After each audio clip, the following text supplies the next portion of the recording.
Okay, so during the previous lecture, we started talking about the dry cow period, but actually what we focused on was the drying off procedure, right? So it is during this lecture, transition cow management, that we will talk about the actual dry cow period, right? So transition cow period has been defined by different books using, different definitions, terminologies. Right, so some people talk about a 90-day transition, which includes all of the dry period and then the first 30 days after calving.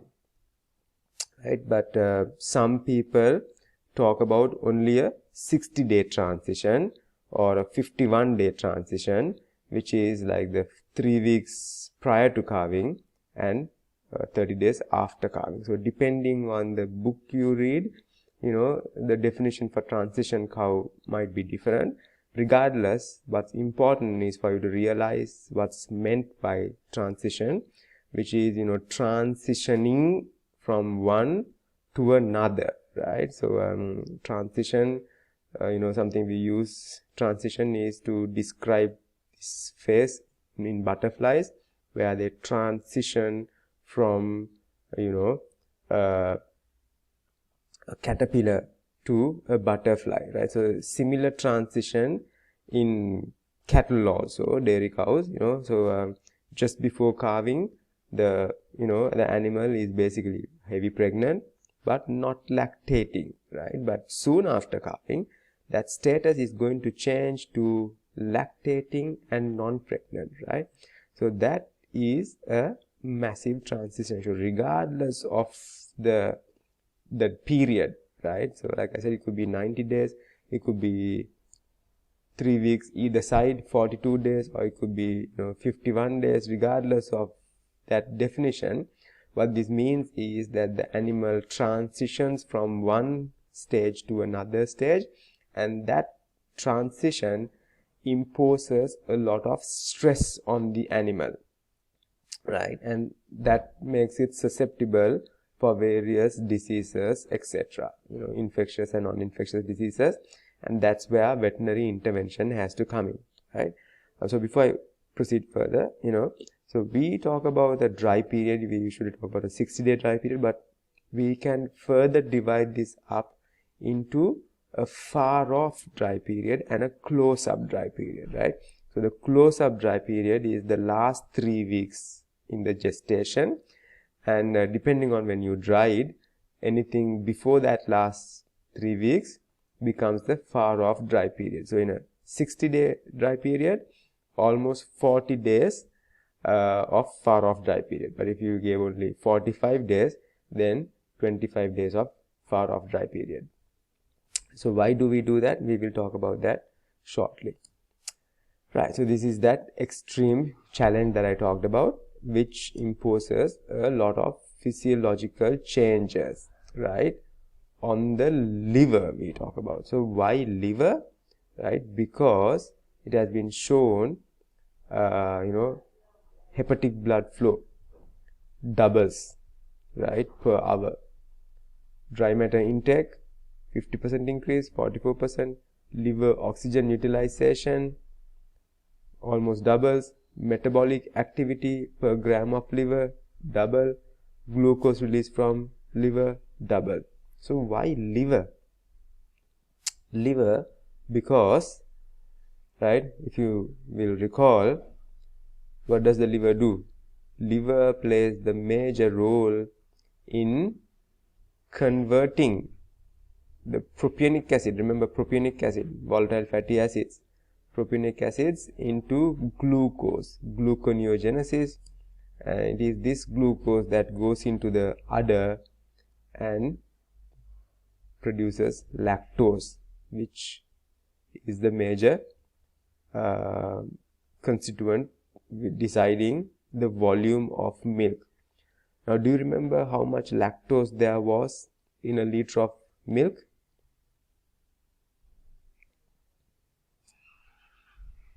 Right?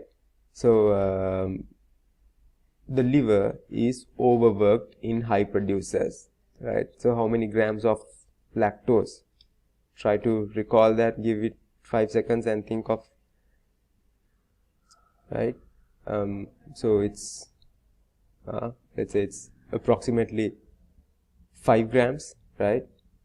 Sorry, 5%, which comes to 50 grams per liter, right?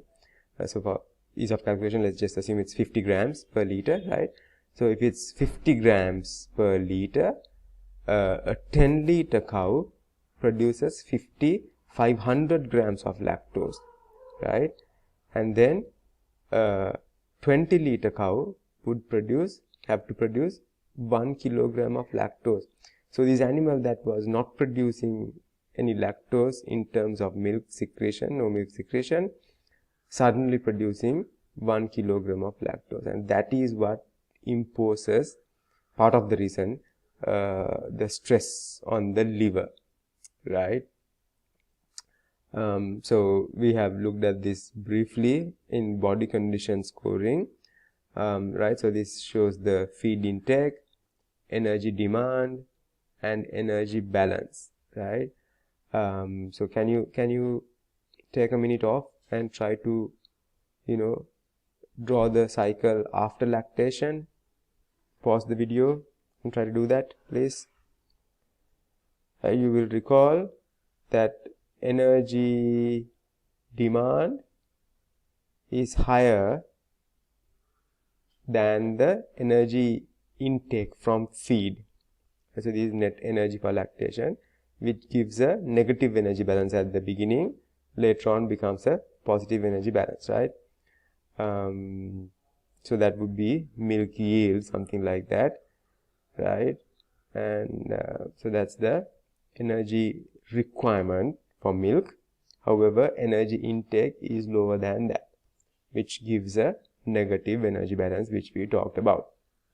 So this is transition period. So here we are talking about a 42-day transition period, right? So that negative energy balance is reflected in loss of body condition score. If you don't control this properly, it can affect health, production levels obviously, and even reproduction, causing the animals to become infertile, right? So remember, we did a chart table on this, showing its effects on ovulation, fertility, services per conception, and all that we talked about, right? So how do you prevent this? You can't, like I said, we cannot prevent loss of body condition score, but what we can do is we can minimize this. We can minimize the negative energy balance by minimizing the balance here, right? So that will decide on how it affects these parameters, right? If you can minimize these parameters will be minimally affected in an adverse way, right? So these are those transitional cow diseases that I talked about, right? So like I said, most of them are non-infectious, right? Although some of them can become infectious later on, right? So negative energy balance has a role in all of these conditions that you have heard of: milk fever, retained placenta, mastitis, metritis, right? This is subacute ruminal acidosis, right? This is cystic ovarian disease, displaced abomasum, and all of these lead to reproductive disorders, right? So we are going to, in a moment, we are going to take a look at the basic physiology behind all this, right? So the critical period that determines whether you are going to have all of these or not is this period,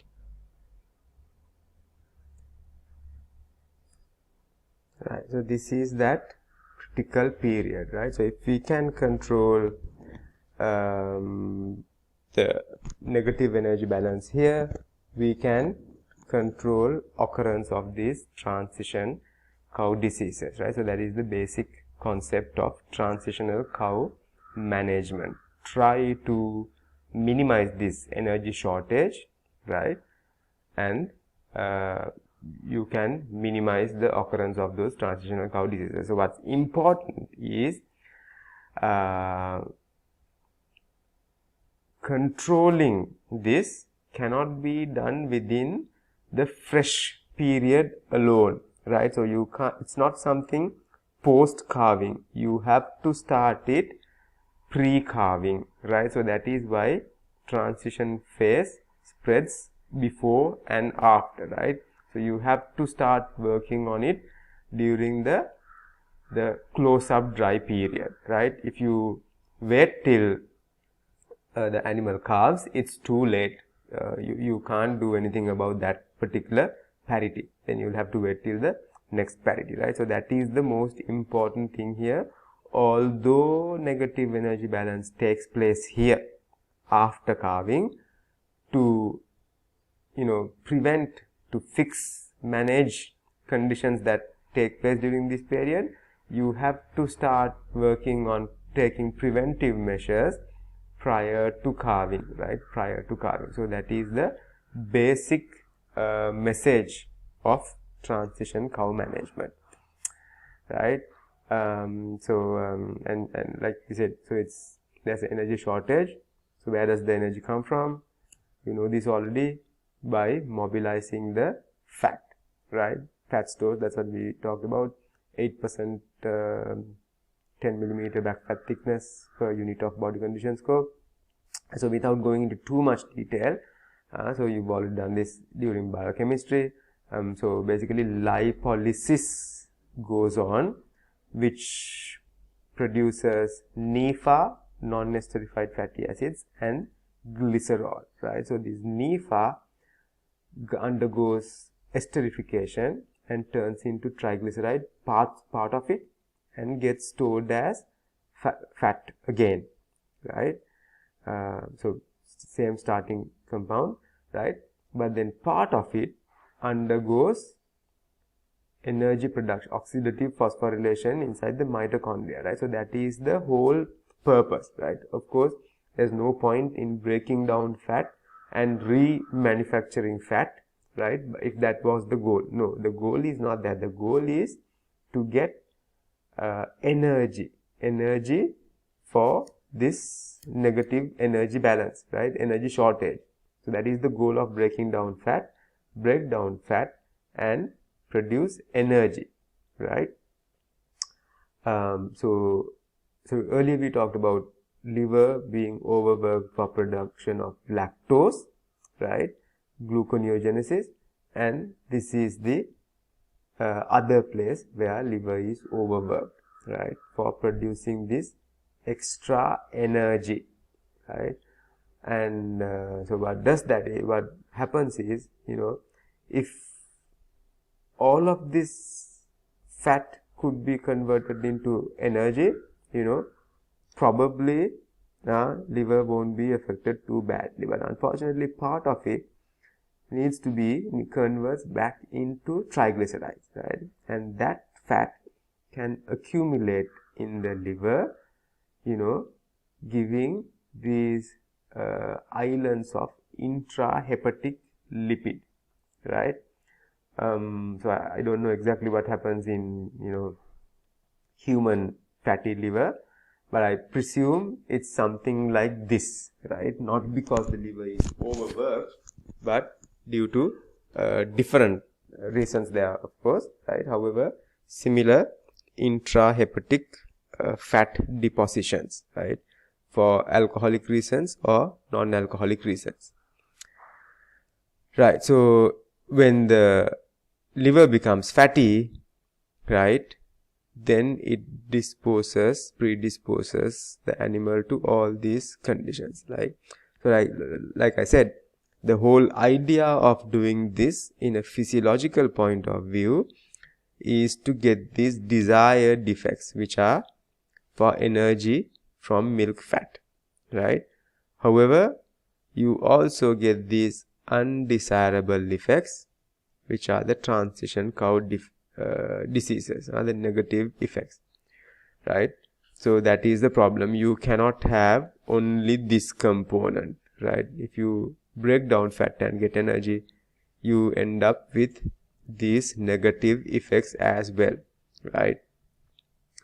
So this fatty liver has been shown to have a strong statistical association with first ovarian activity, first ovulation, first estrus, first insemination, days open, pregnancy rate, services per conception, etc., etc. Now, just because there are plus marks, that doesn't mean the final result is a positive association. So this says there's a positive statistical association, but the physiological impact is actually negative, right?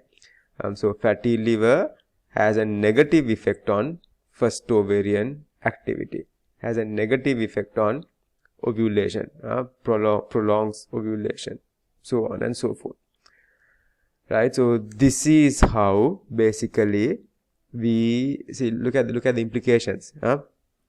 So first of all,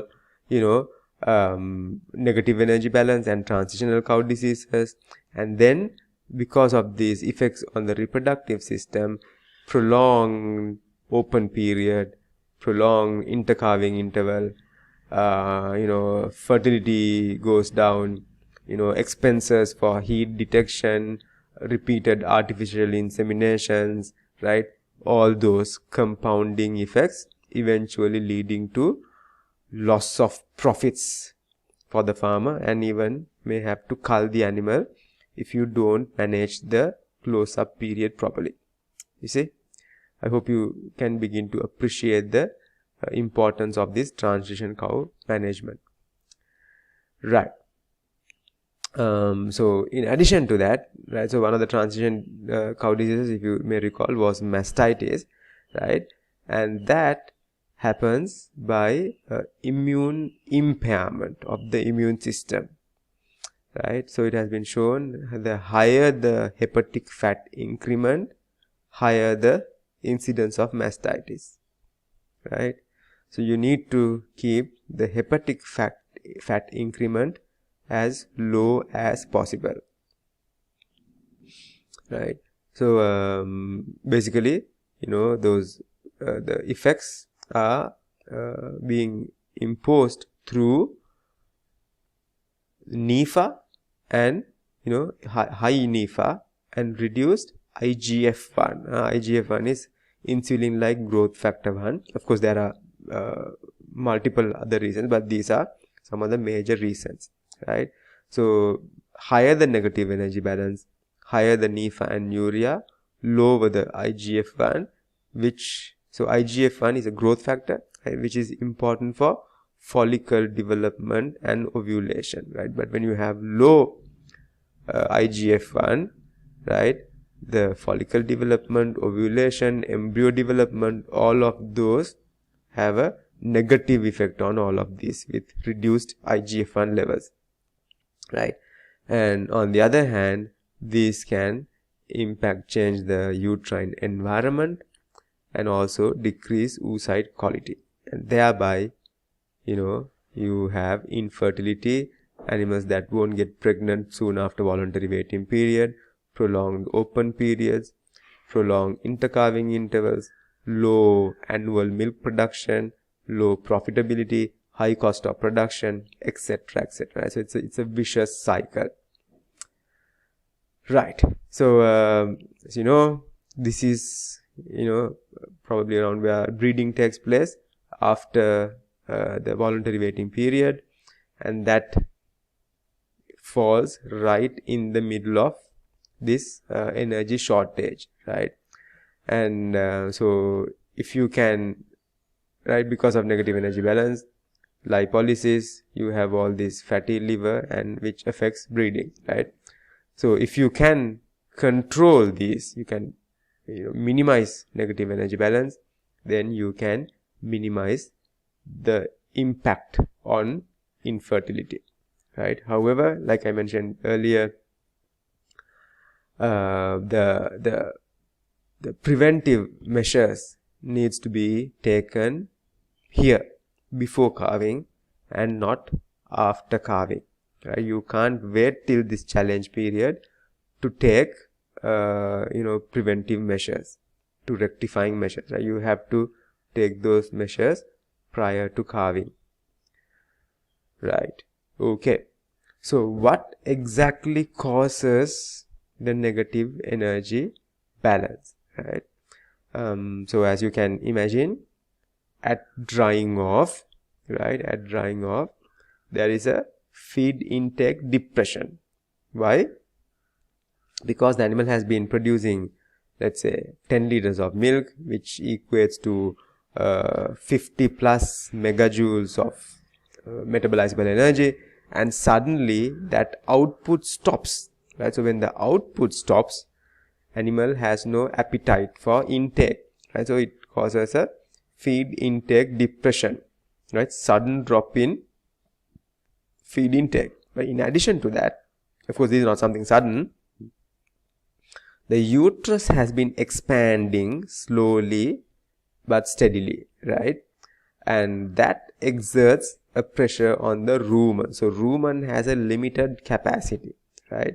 And that also is one of the reasons for this feed intake depression, and also all the hormonal changes that take place inside the cow due to the pregnancy, right? So if we want to minimize negative energy balance, we have to minimize this dry period feed intake depression, right? So how do we do that? That is where the secret to fighting transition cow diseases lies, right? So basically two things. One is we should try to minimize this feed intake depression, and then that is close to this point, and then close to this point we have to adapt the rumen to the early lactation diet during close-up dry period, right? So you get this spike only if you make an effort, right? Otherwise this just goes down like this, and the natural appetite starts to increase after the animal starts to lactate, right? But you have to take active measures to increase feed intake close to calving, right? So this is referred to as steaming up in certain countries. Some people also call it bulking up, a little different, right? Another term used is so these are, remember, spring calving, springers. So some people call this also the Springer diet, right? Cations, anions, decats, so all those come into play, which I'm not going to worry about at this point, right? So basically remember, these are the two things you have to work on if you want to minimize negative energy balance, right? Minimize the feed intake depression and adapt the rumen to early lactation diet during the close-up dry period, right? So one of the two major characteristics of this feed intake depression is so before that, right? So now, like I said, the energy demand goes away, right? Because the energy demand goes away, there is no need to feed these animals with concentrates, right? Provided the body condition score has been regained, right? So when you don't feed concentrates, the microbiome changes from starch fermenters to cellulose fermenters, right? So during the far off dry period, they have predominantly cellulose fermenters, right? And when the dietary nutrient level goes down, what do you think happens to the rumen papilla length? Will they try to increase the surface area, or will they try to decrease the surface area? So if you said decrease the surface area, you are correct. That means the papilla becomes short, right? So these are two of the main characteristics of the feeding intake depression, right? So you have to actively work to change this towards the latter part, right? Mainly during the close-up dry period, right? So here, what kind of microbiome would you expect? Because you are going to have both of them, but you are going to have a lot of starch fermenters because the animal receives a lot of concentrate feeds. But here, it will be predominantly cellulose fermenters because the animal does not get a lot of concentrates, right? Rumen papilla, short or long? Rumen papilla, short or long? Here, okay, I'm going to leave that to you for you to synthesize the answer. Right. Okay. So again, I'm not going to go into the answer here. Right. So these papilla represent, as you can see, shortest papilla, in the middle, longest papilla. So which of these three stages represent this, each of these stages, A, B, and C? See if you can answer that, right? Okay. So I chose to speak about these transitional cow diseases and the physiology before going into details on the on this section, right? So that you understand the importance of that, why we do this, right? Okay, so now we will go on to talk about the far off dry period and close up dry period separately, right? So as we defined earlier, far off dry period is the period from the until the last 3 weeks, right? So if you dried off at 60 days, it will be from 60 days to 21 days before calving, right? So these animals are not producing milk anymore, right? Therefore, nutrient requirement is what? High or low? And therefore, appetite is high or low. You fill it in the blanks, right? Right. So in, let's say, during 7th month of lactation, we have to provide energy for maintenance. If it's a heifer, we have to provide energy for growth, right? And then for milk, the exercise and the fetus, right? But now that milking has stopped, we have to provide nutrients only for maintenance and fetus. If it's adult animal, right? We don't have to feed for growth. So the energy for milk is a major component, right? Sometimes 50% of the dietary energy goes for milk production, right? So here that component has been reduced, right? So we already talked about this, the ideal body conditions at the time of drying off. You should know that by now the minimum, average, and maximum, right? Okay, so this is very important, right? So like I said earlier, animal does not need to be given concentrate feeds here because you only feed for maintenance. Milk production does not require energy, right? However, if the cow has not regained body condition score yet, which is this, then you will have to feed some concentrates or high quality forages with high energy until it regains the recommended body condition score. However, if this body condition score has been regained already at the time of drying off, you do not need to feed concentrates. You can be entirely on roughages, right? And in fact, this group is a group of animals that can be put out for grazing. They don't need to be cut and fed because the energy requirement is low, right? So under ideal management conditions, body condition should not have to rise at all because you have to have gained it, right? But if that doesn't happen, right, you have to at least shouldn't have to rise more than 0.5, right, during the dry period. But then that is still considered poor management. because we talked about minimizing the body condition score loss to 0.5, right? So if the total loss was 0.5, regaining 0.5 during the dry period doesn't make sense, right?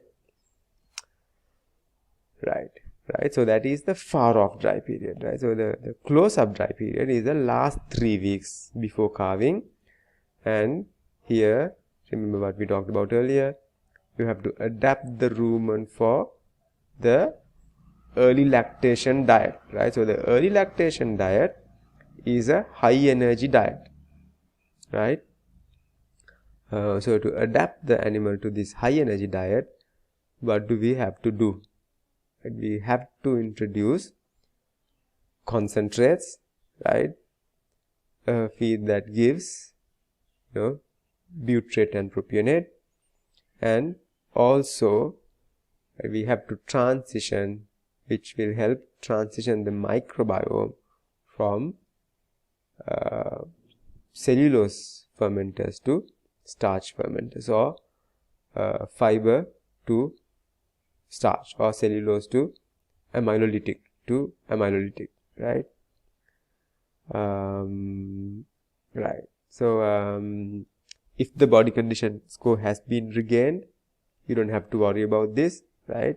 But if the body condition has not been regained, you have to feed for a moderate positive energy balance, right? Ideally, you have to give the early lactation ration, right? Now, we haven't done the nutrition component yet, but ideally you have to have different rations for the early lactation group, mid lactation group, and late lactation, and even dry cow ration, right? We have talked about that earlier, right? Because not all animal groups have the same requirement, right? Therefore, we need to have different rations, right? So instead of just increasing the energy component of the dry cow ration, ideally you should mix it with the early lactation ration, so that way the animal is exposed to those components exactly, and the rumen can adapt to that, right? From papilla wise, volume wise, microbes wise, right? So we usually want to increase this early lactation ration to about 20 to 25% of the peak lactation ration, right? So let's say if the animal eats 15 kilos of the early lactation ration at let's say dry matter 15 kilos, then you need to bring that to about 1/5, which is 3 kilos of that ration, if you are giving that ration. But if you are giving concentrates, right, then so the separate feeding, so we haven't talked about that yet. So you can either feed the roughage and concentrate separately, which we call separate feeding with the conventional method, or you can mix them together and feed the animals as a mix, or a total mixed ration, we say, right? So if you are feeding separate concentrates, then you can, now if you have not been giving any concentrates during the far off dry period, you don't want to give suddenly 1 kilo, because that might be that's an abrupt change, right? That's a too drastic change, and rumen microbes are not ready for that, rumen papilla are not ready for that, right? So you might want to introduce gradually. Maybe you can start off as small as 250 to 500 grams per day, and then gradually increase it to about 2 to 3 kilos by the time of calving, right? So that will give a chance for the rumen to gradually adapt to the early lactation ration, right? So this is what you should do during the close-up dry period. But then you have to make sure that there isn't too big of a positive energy balance, because if that happens, there will be fat depositions surrounding the birth canal and can lead to birth difficulties, dystocia on the one hand, and on the other hand, it leads to suppression of dry matter intake post calving, right, which can lead to metabolic disorders like ketosis, right. So you have to be careful about that. So if the cow by any chance becomes too fat because of negligence, you have to try to lose that fat and make it mobilize the fat, right. So you have to make sure it doesn't go beyond 3.5, right. Okay, so during the dry period, far off dry period, this can be entirely 100% foragers or roughagers, or maybe, you know, a small quantity of concentrates if the cow has not regained that recommended body condition score, right. And with close-up dry period, you increase the concentrate component, which you might start as little as 250 grams to 500 grams, and then gradually increase it up to 2 to 3 kilos by the time of calving. Of course, remember, this depends on the level of production. If it's going to be a 5-liter cow, then don't bother, right? But I'm talking about, you know, at least medium, you know, production animals, which will give 15 to 20 liters, above 10 liters of milk during the early lactation phase. And so remember these goals, right? To do what? Size of what? You change the size of something, and then you change something from one to the other. We talked about this. So these are the major goals of the close-up dry period. Right. So in summary, right, so there is something called the dry period feed intake depression, right, and together with that, there is, you know, change of the microbiome and change of rumen papilla size, right. So these lead to, right, so these lead to, you know, poorly adapted rumen for the post calving nutrient demands, right, which leads to a high negative energy balance.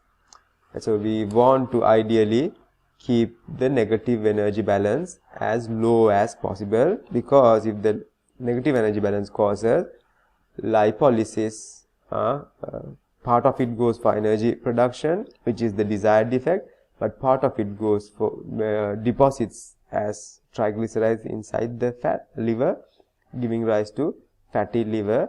And we talked about how fatty liver leads to infertility and prolonged open period and prolonged intercalving interval and all that, right. So the corrective measures you need to take for this is you need to attend to close-up period feeding, right. So remember, starch fermenters, long papilla is what you want by the time of calving.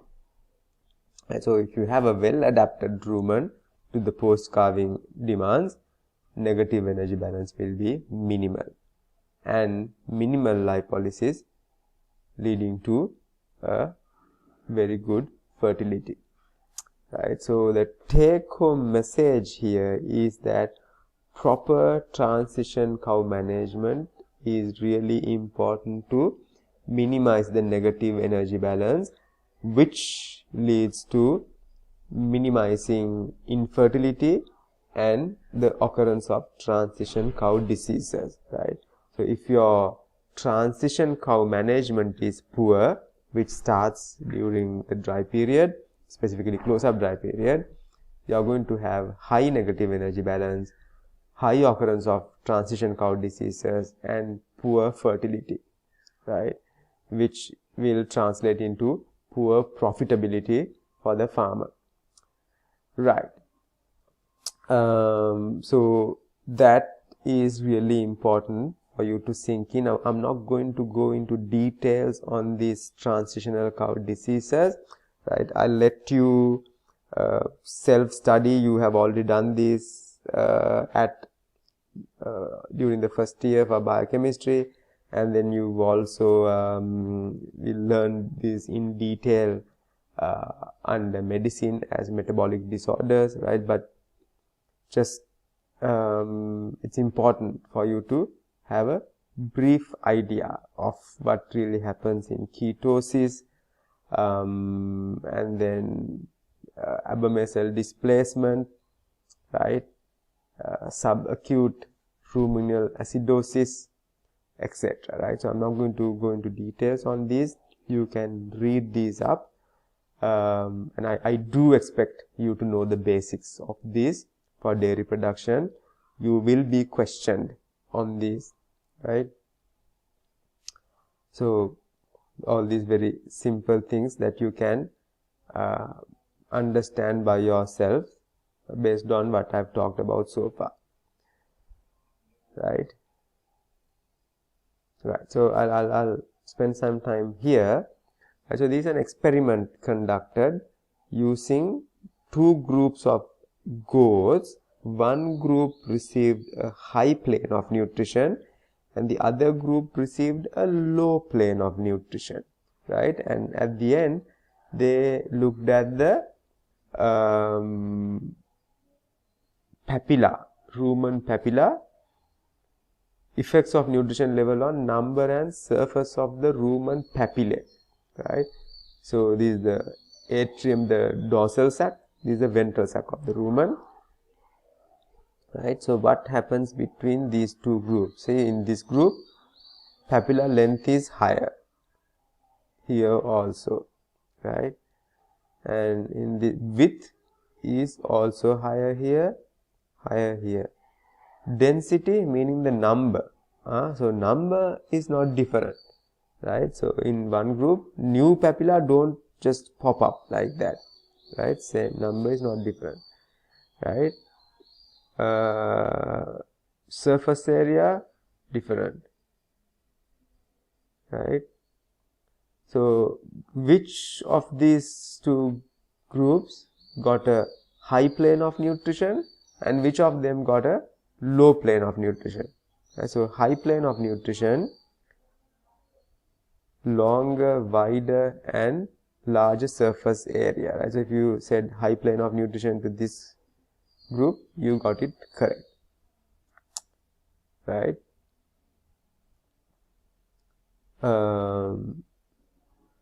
Here the same experiment, instead of the papillary length, now they are looking at the short chain fatty acids and pH, right? Okay, what do you think?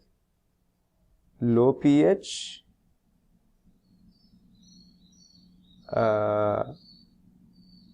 volatile fatty acids, lower, higher. So that's not really consistent. Which group do you think? High pH, acidic pH, low pH. Which group received the high plane of nutrition?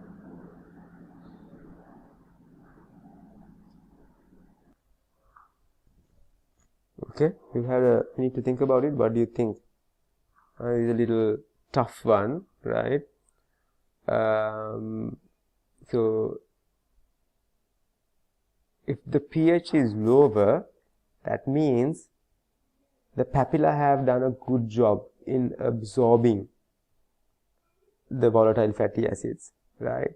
So if the papilla have done a good job, this should be the high plane of nutrition. And on the other hand, see, this group has more acetate, which comes from roughages, right? So this group has more butyrate, which comes from concentrate. So this is the group that got a high plane of nutrients, right? So what this shows you is, what this can do, the importance of papilla, right? Papillary length, and of course, you only see the papilla, but then the microbes are probably also properly adapted, right? So again, I'm not going to spend too much time on this, right? So to prevent acidosis, right? So pH is so this group would be more susceptible for acidosis, right?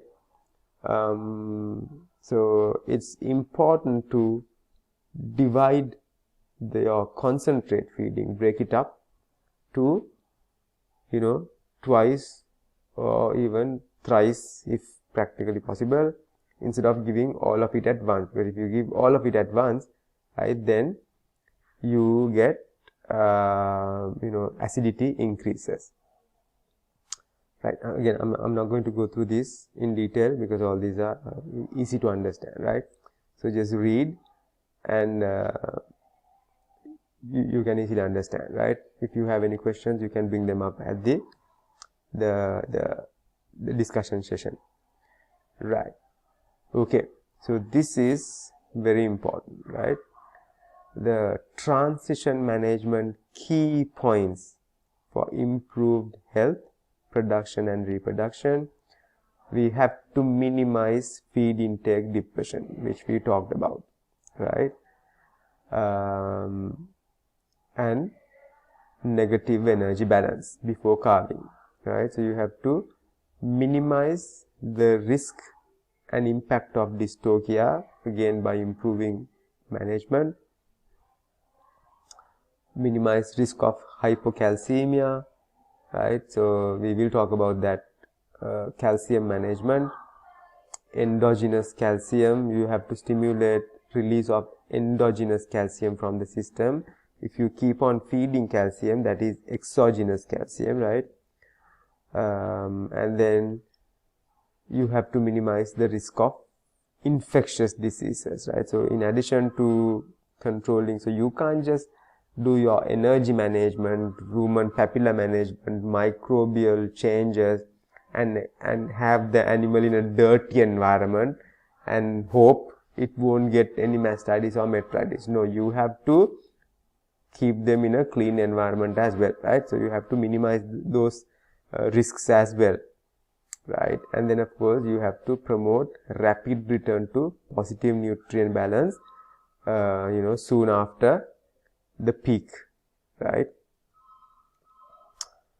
So talked about the impact of hypocalcemia, right? So this is the pathogenesis of milk fever, right? I'm sure you have done this for biochemistry, and we will do them again during medicine, but you need to have a rough idea. I don't want to go into too much detail, right? So this is what I talked about earlier. I'll give you 1 minute to study this, right? So study this and tell me exactly what this means. Okay, I hope you pause the video. If you haven't, please pause now and take a look, right? Okay, so I hope you understood this, right? So they are comparing two diets, right? So one is a low calcium diet pre-calving, and this is a high calcium diet pre-calving, right? And this is the mobilization of calcium from bone, right? Calcium removal from bone. See, when you have a low calcium diet, right, calcium removal is good, right? See, it's already at 10 even at calving, right, and immediately starts to go up, right? But in the case of the high calcium diet, see, until 10 days calcium removal from the bone doesn't even start, and by this time animal has already gotten milk fever. So even at 15 days it has still not reached the day zero level here. So this is why it is important to give low calcium diet prior to calving during the close-up dry period, right? So please do read these up, right? Right. So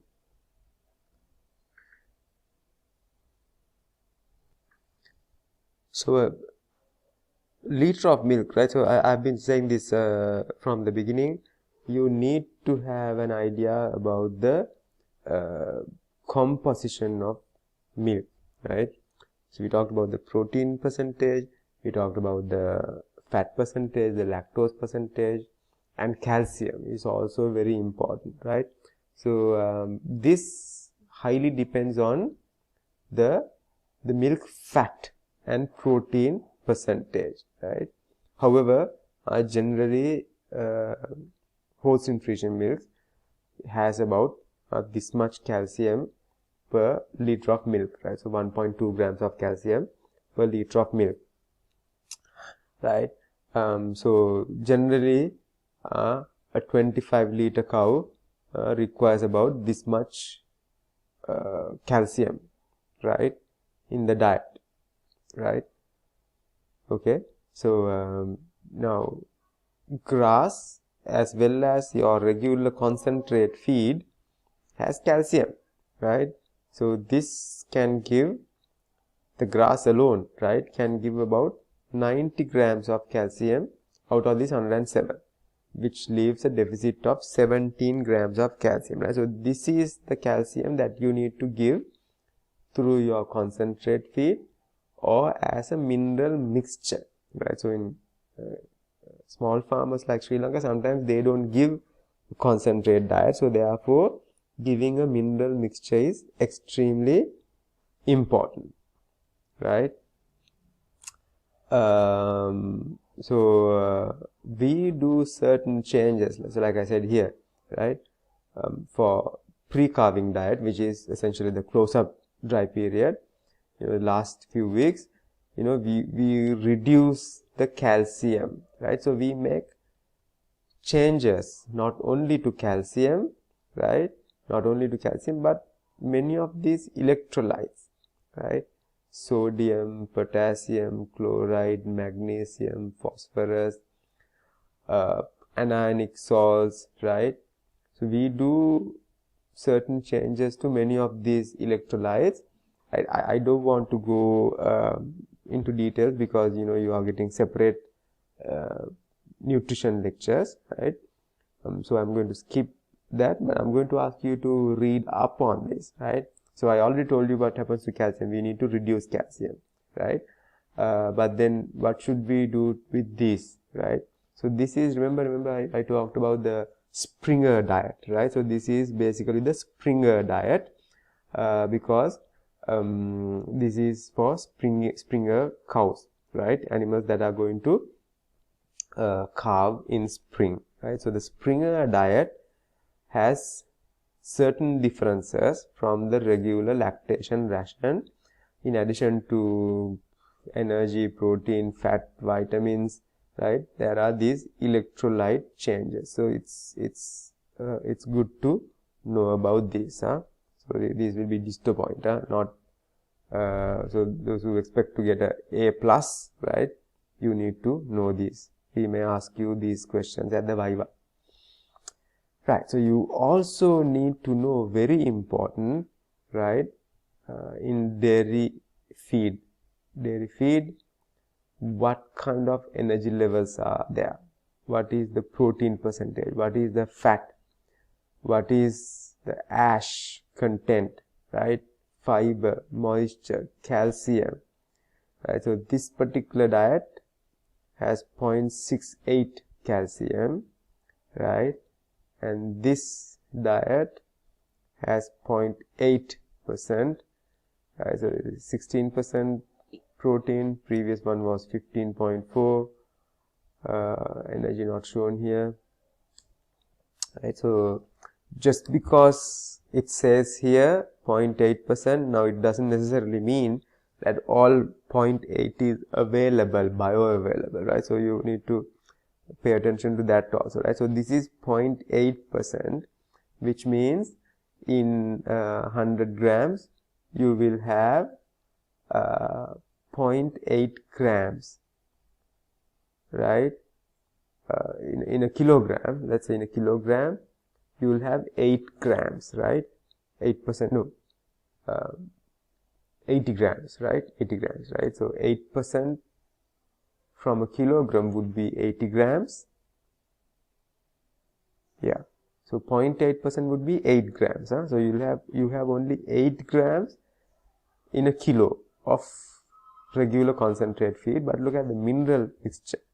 Mineral mixture, you have 175 grams in a kilogram, right? So more than 20 times more than what was available in regular concentrate feed, right?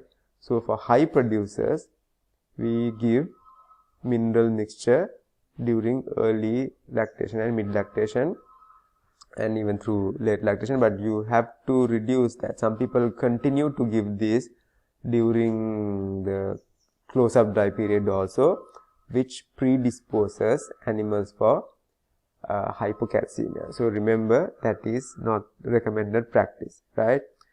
I talked about some targets to achieve for mastitis earlier, right? So similarly, here are some targets to achieve for metabolic diseases, right? Milk fever, right? You shouldn't have more than 1%. Ketosis, abomasal displacement, mastitis, we said no more than 2%, right? So similar here. Lameness, hypomagnesemia, retained placenta. So, right, so you need to have a basic idea of these as well. Okay, that concludes my lecture on the transition cow management. So now you know everything about the dry period, everything you need to know at your level about the dry period, drying off, and transition cow management. Okay, so if you know all this, this is more than enough for you to pass your exams at this level. And please answer the questions before you come for the discussion. Right. Thank you very much, guys.